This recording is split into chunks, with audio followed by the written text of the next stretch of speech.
Hello दोस्तों, स्वागत है आपका आपके चैनल डी स्टडी पॉइंट में। और आज हम डिस्कस करेंगे हिस्ट्री का क्लास 12th का चैप्टर फर्स्ट। तो इसके बारे में, और आज हमने ही नया कोर्स शुरू करा है और हम आपको हिस्ट्री भी पढ़ाई करेंगे अपने चैनल पर। तो आपको हिस्ट्री की प्रॉपर और सारी वीडियोस मिलेंगी इसी चैनल पर। तो अब हम शुरू करते हैं चैप्टर को बिना टाइम वेस्ट करते हुए। सबसे पहले एक बार हम चैप्टर का नाम देख लेते हैं। तो ये क्लास 12th का चैप्टर फर्स्ट है, जिसका नाम है ईंट, मनके तथा अस्थियाँ। और ये हड़प्पा सभ्यता के बारे में हम इस चैप्टर में पढ़ने वाले हैं। तो शुरू करते हैं चैप्टर को। सबसे पहले हम इस चैप्टर में देखते हैं कि हड़प्पा सभ्यता का काल लगभग 2600 से 1900 ईसा पूर्व के मध्य जो है के बीच माना जाता है।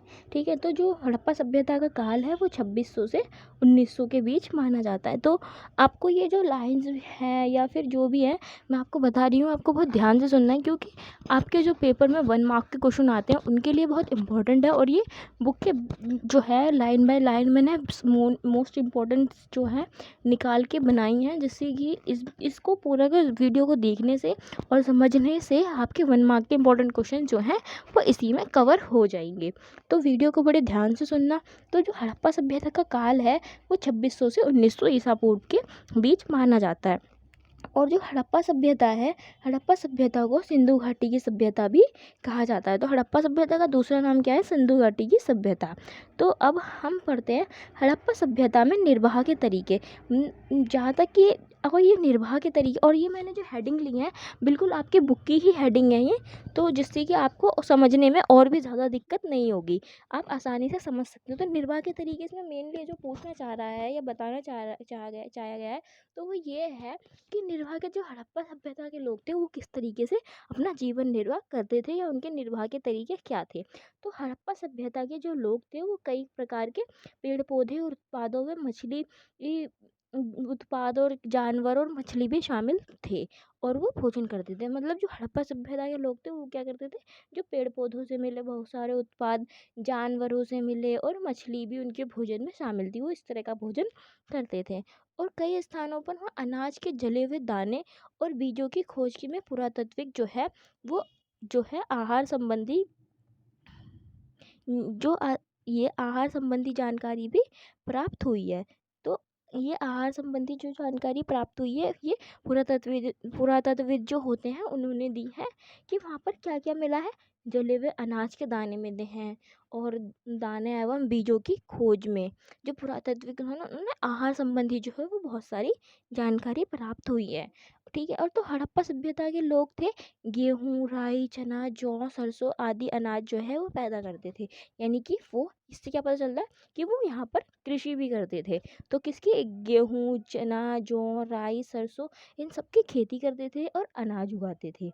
तो अब है कि हड़प्पा सभ्यता में ये रहा, हड़प्पा कालीन जो लोग थे, ये हड़प्पा कालीन लोग लोथल में रहने वाले जो लोग थे वो चावल भी उगाते थे। ठीक है, वहाँ पर अनाज भी पैदा किया जाता था, उगाया जाता था। और जो लोथल, मेनली जो एक जगह है लोथल, तो आपसे क्वेश्चन भी पूछ सकता है कि जो हड़प्पा कालीन ऐसा कौन सा शहर था जहाँ पर चावल उगाया जाता था? तो उसका आंसर क्या है? लोथल। ठीक है, तो इस तरीके से 1 मार्क के क्वेश्चन आपसे पूछे जा सकते हैं। तो हड़प्पा के लोग बहुत सारे पशु पालते थे। तो कौन कौन से पशु पालते थे?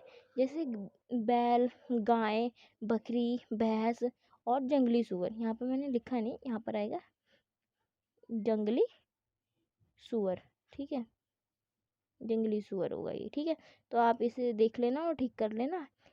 और अब हम बात करेंगे कि हड़प्पा सभ्यता की जो कृषि प्रौद्योगिकी के बारे में। तो वहाँ की जो कृषि प्रौद्योगिकी कैसी थी, या हड़प्पा के जो लोग थे वो कृषि किस तरीके से करते थे।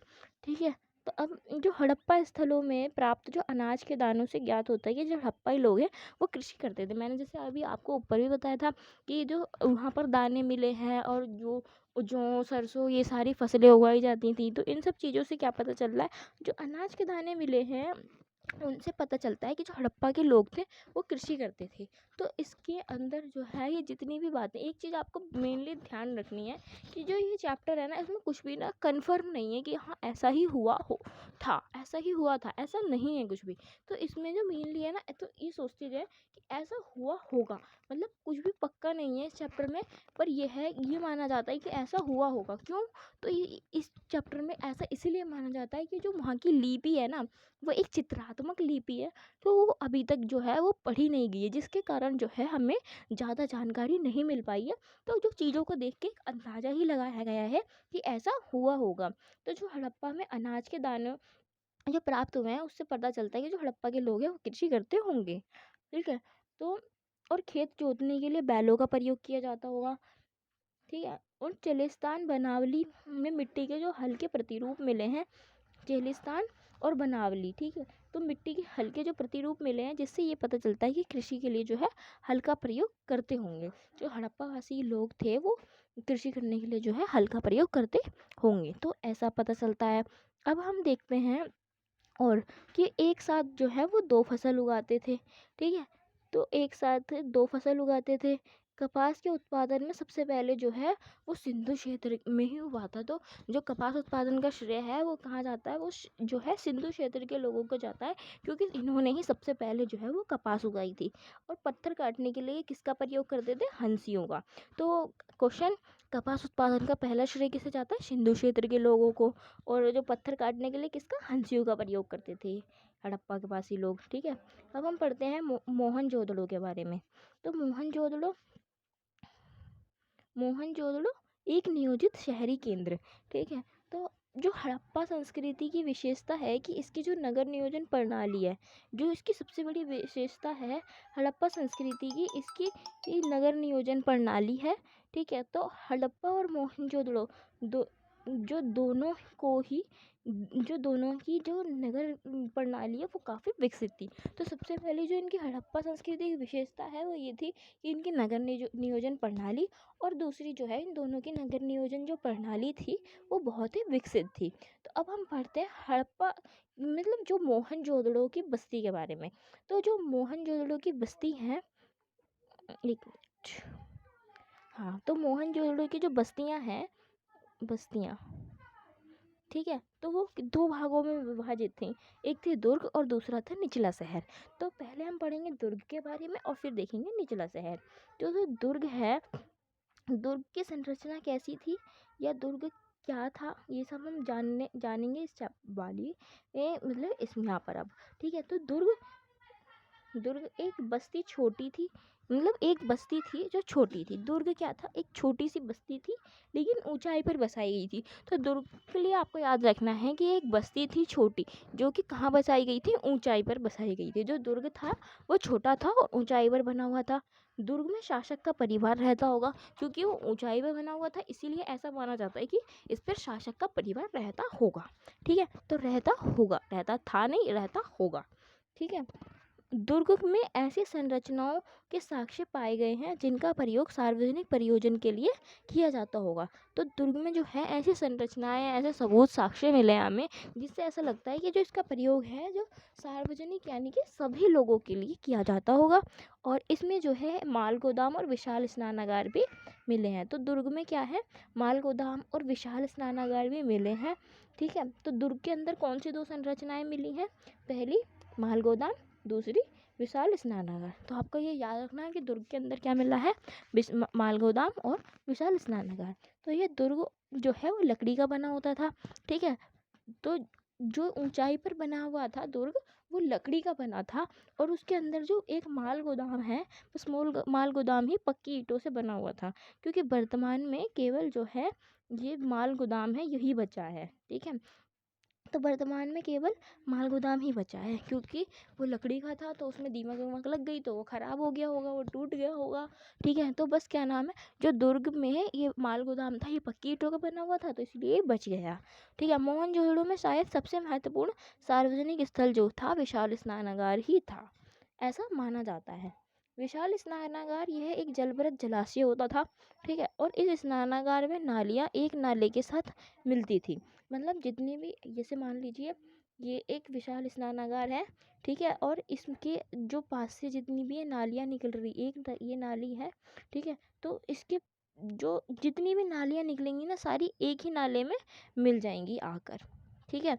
सारी की सारी एक ही नाले में मिल जाएंगी आकर। जैसे कि अभी आपने भी देखा होगा, अपने घर के पास ही ये जितने भी घर हैं, जो सारे की सारे लाइन से बने हुए हैं, तो हर घर में जो बाथरूम में एक नाली होती है, जो कि बाहर जाके एक नाले से मिल जाती है। मतलब हर घर की जो नाली है वो जाकर उसी नाले में मिल जाती है। जैसे कि मान लीजिए कि ये एक लाइन है और यहाँ पर घर है, ठीक है। ये घर है, इतने सारे, ठीक है, ये सारे घर हैं, ठीक है। तो इनके जो नीचे है एक नाली होगी, तो हर घर में से एक नाली निकल रही होगी, ठीक है। तो उन सारे घरों का पानी क्या है, एक नाले में आकर मिल जाता है। तो हड़प्पा सभ्यता में भी ऐसा ही कुछ था, ठीक है। तो ये स्नानागार नालियों और नालियों के साथ मिलती थी, और इसका जो प्रयोग है धर्मानुष्ठान से संबंधित स्थान के लिए होता होगा। मतलब कि ऐसा होता होगा कि जो दुर्ग है, इसमें जो संरचनाएं मिली है वो ऐसी है कि इसमें कमरे बने हुए हैं, 8 कमरे बने हुए हैं। तो 4 इधर की तरफ कमरे बने हुए हैं, ठीक है।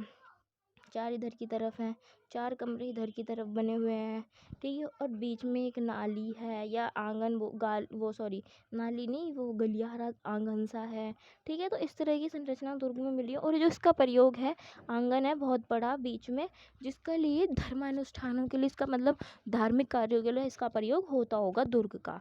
अब हम पढ़ेंगे गृह स्थापत्य कला के बारे में, या फिर निचला शहर। तो निचला शहर जो था वो भी गृह स्थापत्य कला जो है उसी की तरह होता था। मतलब निचला शहर के बारे में भी हम पढ़ेंगे, ठीक है। तो जो निचला शहर था या फिर जो उनकी गृह स्थापत्य कला थी उसको देखते हैं, ठीक है। तो मोहनजोदड़ो के लिए निचले शहर में आवासीय भवन, मतलब एक तरह से जो निचला शहर है ना, हम उसे पढ़ रहे हैं, तो ठीक है। निचला शहर क्या था, वो आवासीय जो नॉर्मल लोग होते थे, आम लोग, तो उनके रहने के लिए होता था, ठीक है। तो इसीलिए ना उनकी मतलब निचले शहर में वही आम लोग रहते थे, तो वो किस तरीके के घर बनाते थे अपने लिए, अपने हिसाब के। तो निचला शहर और गृह स्थापत्य कला, ठीक है, उनकी एक ही तरीके का आप आंसर लिख सकते हैं। तो अब जैसे कि हम बात करें तो मोहनजोदड़ो के जो निचले शहर मोहनजोदड़ो मोहनजोदड़ो के जो निचले शहर में आवासीय भवनों में सामान्य मोहनजोदड़ो के निचले शहर में बने आवासीय भवनों में सामान्य लोगों के लिए थे, यानी कि यहाँ पर सामान्य लोग रहते थे। ये भवन ईंटों से बने होते थे, ठीक है। यहाँ पर क्या, ये भवन क्या होते थे, ईंटों से बने होते थे। भवन आंगन केंद्रित होते थे, भवन जो थे वो आंगन केंद्रित होते थे, ठीक है। और उनके चारों ओर जो है वो कमरे बने होते थे। जैसे कि मैंने अभी आपको बताया था कि जैसे आप ये मान लीजिए यहाँ पर एक भवन है, ये भवन है, तो ये कमरे कमरे बने रहेंगे, ठीक है। और यहाँ पर भी कमरा बना होगा, यहाँ पर भी कमरा बना होगा, और ये बीच में जो है वो खाली जगह होगी। यहाँ पर ये सारी की सारी ये खाली जगह होगी। तो ये पूरा आंगन होता था, जिसमें क्या होता था, खाना पकाना, कताई करने जैसी अन्य सारी गतिविधियाँ इस आंगन में ही की जाती थी। और बाहर की तरफ एक बड़ा सा दरवाज़ा होता था, और इनमें खिड़कियाँ नहीं होती थी, क्योंकि ये अपनी एकांतता को बहुत महत्व देते थे। तो इसमें क्या है कि यह आंगन केंद्रित जो है होते थे। इनके चारों ओर कमरे बने होते थे। खाना पकाने के लिए कताई और गतिविधियों का जो प्रयोग है इन केंद्रों में ही किया जाता था। खिड़कियों का प्रयोग नहीं था, क्योंकि ये लोग जो है अपनी एकांतता को अधिक महत्व देते थे। प्रत्येक घर में अपना जो है स्नानागार होता था, और स्नानागारों में जो नालियों से जोड़ा जाता था। जैसा मैंने अभी आपको बताया था, चित्र बना के बताया था कि जैसा कि अब होता है, प्रत्येक घर जो है उसके नीचे, मतलब सारे घर एक लाइन में होते हैं और उसके नीचे नालियाँ बनी रहती हैं। तो हर घर की जो नाली होती है वो एक ही नाली में बड़ी नाली में जाके मिल जाती है। फिर वो बड़ी नाली सारी मतलब घरों के पास से वो बड़ी नाली नाली जा जाकर एक नाले में मिल जाती हैं, ठीक है। तो इस तरीके से जब भी होता था। और कुओं का प्रयोग जो है वो राहगीरों के लिए होता होगा। तो मोहनजोदड़ो में लगभग जो है वो कुओं की जो संख्या है वो 700 मिली है। तो ठीक है, ये आपको याद रखना है कि 700 कुओं की संख्या मिली है। 1 नंबर में आपसे पूछ सकते हैं। अब वहाँ पर हमने देखना है कि हड़प्पा सभ्यता में नालों का निर्माण, ठीक है। तो नालों का जो निर्माण है वो किस तरीके से किया जाता था, या हड़प्पा सभ्यता की जो जल निकास प्रणाली थी वो किस तरीके की थी, तो ये एक विशेषता भी हो सकती है उसकी, ठीक है, हड़प्पा सभ्यता की। तो हड़प्पा सभ्यता की जो सबसे अनोखी विशिष्टता है, एक नियोजित जल निकास प्रणाली, ठीक है। तो हड़प्पा सभ्यता की अनोखी विशिष्टता क्या है, एक नियोजित जल निकास प्रणाली, ये हड़प्पा सभ्यता की एक सबसे अनोखी विशिष्टता है, ठीक है। तो सड़कों और नालियों के लिए जो है ग्रिड पद्धति में जो है बनाया गया था, सड़कों और नालियों को ग्रिड पद्धति में बनाया गया था। तो हड़प्पा सभ्यता में नालियों को वो ग्रिड पद्धति में बनाया गया था। ये 1 मार्क के क्वेश्चन होते हैं, इंपॉर्टेंट क्वेश्चन है, आपको ये ध्यान रखने हैं, भूलना नहीं है इनको। 1 से 2 बार वीडियो को देखिए जिससे कि आपको याद हो जाए, और अगर नहीं भी होता ना, तो अगर आप पढ़ेंगे भी ना इसको, जैसे पेपर में क्वेश्चन आया और आपने देखा है, आपने कभी पढ़ा है, तो आपको याद आएगा कि मुझे ये आंसर टिक करना चाहिए या मुझे इसमें ये आंसर भरना चाहिए, कौन सा मेरा सही हो सकता है, ठीक है। तो आपको ध्यान से वीडियो को देखना है बिल्कुल। तो नालियों में जो है, उन सड़कों और नालियों को कौन सी पद्धति में बनाया गया था, ग्रिड पद्धति में बनाया गया था। सड़कें तथा नालियों के साथ जो है वो एक दूसरे को समकोण पर काटती थी। तो यानी कि जो नालियाँ और सड़कें हैं वो एक दूसरे को समकोण पर काटती थी। दिखाऊं कैसे, देखिए, ये देखिए, मान लीजिए यहाँ पर ये घर बने हुए हैं सारे में, ठीक है, ये मान लीजिए ये घर है, ठीक है, यहाँ पर भी ये घर है, ये घर है, ठीक है। अभी इनमें से क्या होगा, इसमें से नाली निकलेगी, इसमें से, इसमें से, इसमें से, ठीक है। अब यहाँ से भी नाली निकलेगी, ठीक है, और यहाँ से भी नाली और यहाँ से भी नाली, सारी नाली निकलेंगी और ये क्या होंगी, बीच में एक बड़ी नाली में मिल जाएगी, ठीक है। और ये जो पानी है, अब इसके ऊपर क्या है, सड़क बना दी जाएगी, ठीक है। अब जो ये नाली है और ये सड़क है, तो ये चकोर डब्बा बन रहा है ना, 90 डिग्री का कोण कैसा होता है, ऐसे ही तो होता है, ऐसा, है ना। तो इसमें भी तो वही चीज़ देखने को मिल रही है आपको, ठीक है। ये क्या दिख रहा है यहाँ पर, वो भी यहाँ पर भी तो वही चीज़ दिख रही है ना, ठीक है। तो जो ये सड़कें और नालियाँ हैं ये एक दूसरे को 90 डिग्री पर, यानी कि समकोण पर काटती थी। तो ये भी आपको याद रखना है कि किस पर काटती थी सड़कें और नालियाँ, समकोण पर काटती थी। तो देखकर ऐसा लगता है कि पहले जो है यहाँ पर योजना बनाकर ही क्या करा गया होगा, यहाँ पर पहले किसी भी मतलब घर वर और नाली वाली को बनाने से पहले ही यहाँ पर जो है योजना बनाई गई होगी। तो योजना बनाकर ही गलियों और नालियों को बनाया गया होगा, आवासीय भवनों का निर्माण किया गया होगा। अब मैंने जैसे ही आपको पहले पिक्चर बनाई थी, ये वाली, ठीक है, यहाँ पर घर होगा, यहाँ पर घर होगा, यहाँ पर घर, यहाँ पर घर, ये घर घर, ठीक है, ये भी घर और ये भी घर।